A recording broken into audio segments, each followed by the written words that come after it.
NSC Fan TV, a 2-1 win at Kansas City. I'm with Aaron, and we're at the Lost Patty. Yeah. At the Assembly Watch Party. Having a good time. Having a good time. So, Aaron, what did we see? I saw a Nashville team that was actually the better attacking side on the road, which is, I think this Kansas City side has traditionally been your solid team, but I think this year they're a little weaker than in previous years, and definitely in that first half, I think I was talking to just the people around me, and they were asking me, what could you say to Gary Smith for the half? And I was like, I don't know. There's really nothing we could do because all it came down was to the finishing. And I think at halftime I looked up the XG numbers that Ben Wright posts, and it was 1.35 for Nashville to 0.51 to Kansas City. And you can't really be unhappy with the way that we were attacking the goal, and it was just. What can you do? You thought it would be just one of those days, where nothing went your way. And that certainly seemed the way in the first half, where, we couldn't convert a penalty again.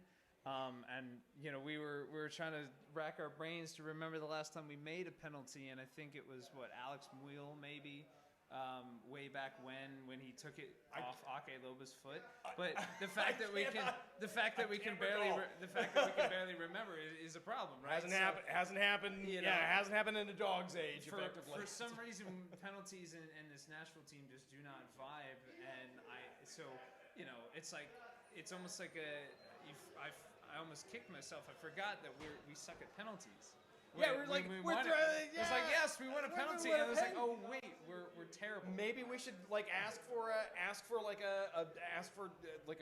free shot from midfield or something like that. Honestly, at this point, we take the pre-MLS 35-yard. Yeah, that's exactly it. Take a running. We might have a better chance there. So. So who were some players that? So given the fact that really defensively we held our shape and were able to really stifle some really talented players. Shallowy, Russell seemed very frustrated at the end. Yeah. So who were some players who you thought really were part of that story? I think our attackers looked pretty solid. I know people on Twitter have been shouting for Randall Leal to be man of the match, and I think he got one assist at least, and he looked pretty good, maintaining possession, winning a couple of fouls here and there. Hani looked good as always. He won the penalty, but again, he needs to work on his penalties. CJ looked good, so that MLS line in the front is hard to break through, and people are going to shout for Ake to get in there, and I want to see him succeed as well, but it's hard, especially when Gary puts the guys he trusts in there. In the lineup, and they prove week in and week out why he trusts them. Yeah, and it's hard to argue with success. And so if we were having trouble producing, and we were in a kind of a dry spell, we would make the case could be made.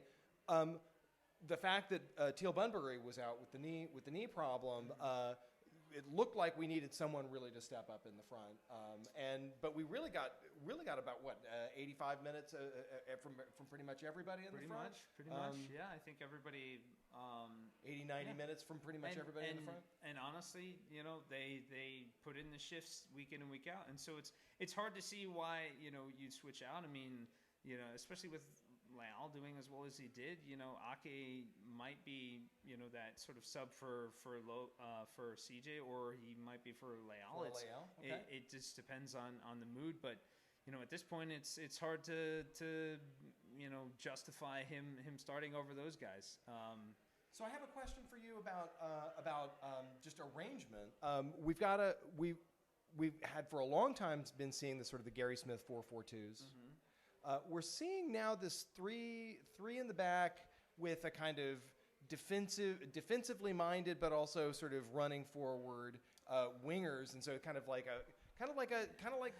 sometimes a 5 in the back, and so the Mueller and Washington, given how they run, that looks like is working for us, or do you think there might be a problem?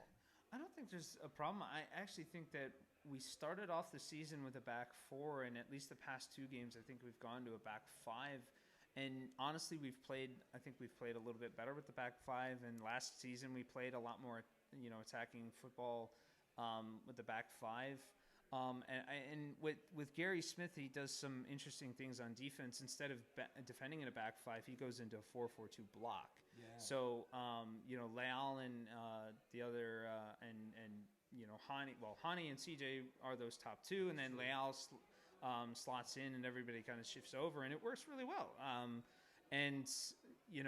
When we're in attack, Mueller puts in a shift every week, and he wins the ball, and as time goes on, I think he puts in decent enough balls, and I think we all thought at the beginning of the year, like we still don't have like a pure right back. If we're going to do a back four, that can get up and down. But if we're playing in this back five situation, I think this is what we thought we were going to play in, with Alex Mueller on as a wing back, and Dan Lovitz or Taylor Washington on the left, putting in crosses.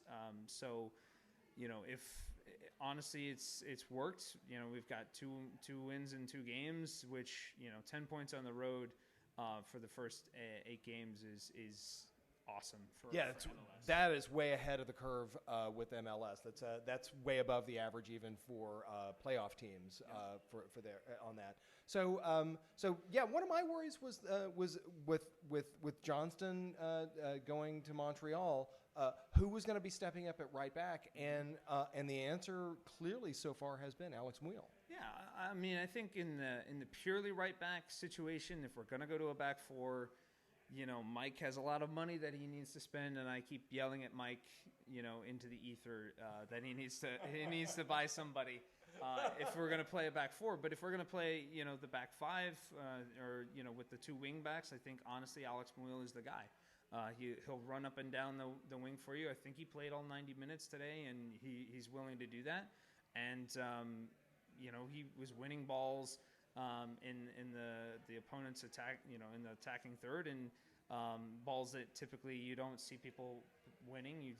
And that's Mueller's game, and it's why I personally love him. I know people hate him or at least.